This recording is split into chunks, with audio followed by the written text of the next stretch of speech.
মা হয়ে শিখেছি নিজের সন্তানের খুশির আগে কোনো খুশি নেই, আর তাকে অসুস্থ দেখার মতো কোনো কষ্ট নেই।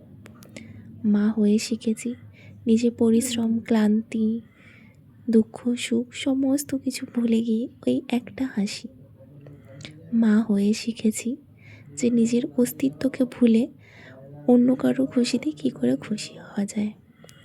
মা হয়েই শিখেছি নিজের সবটুকু দিয়ে যদি কাউকে ভালোবাসা যায়, সেটা নিজের সন্তানকে। মা হয়েই শিখেছি রাতের পর রাত না ঘুমিয়েও কী করে সকালে সেম এনার্জিতে থাকা যায়। মা হয়ে শিখেছি নিজের খাবার না খেয়েও সন্তানের মুখে কী করে খাবার তুলে দেওয়া যায়।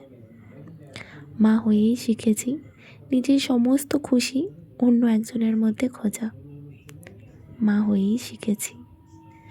মা আগে বলতো যে বাচ্চা মানুষ করা এত সহজ নয়, অনেক স্যাক্রিফাইস করতে হয়।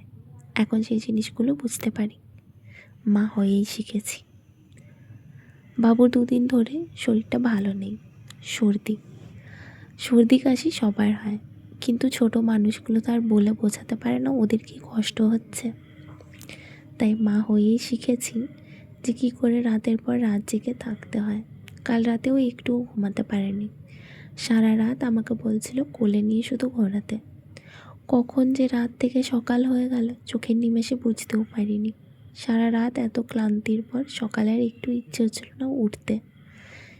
কিন্তু ওই যে মা হয়েই শিখেছি রাতের পর রাত জেগেও কী করে সকালবেলায় নিজের সন্তানের খুশির জন্য আবার সেম এনার্জিতে তার সাথে খেলতে হয়। মা হয়েই শিখেছি ওর খুশির জন্য নিজের সমস্ত ক্লান্তিকে দূর করতে। আজ হলো দোল পূর্ণিমা।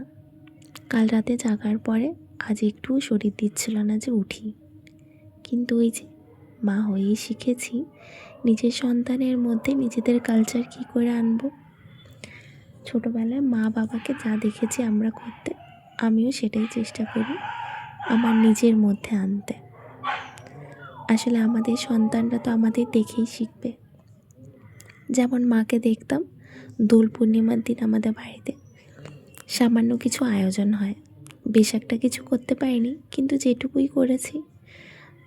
আমি জানি হয়তো বাবু এখন খুব ছোট, এই জিনিসগুলোও কিছুই বুঝতে পারবে না, হয়তো ওর মনেও থাকবে না, বা হয়তো মনে থাকবে যে মা আমার জন্য কী বানাতো। ও এই জিনিসগুলো খেতে পারবে না, কিন্তু মনে তো রাখতে পারবে মা হয়েই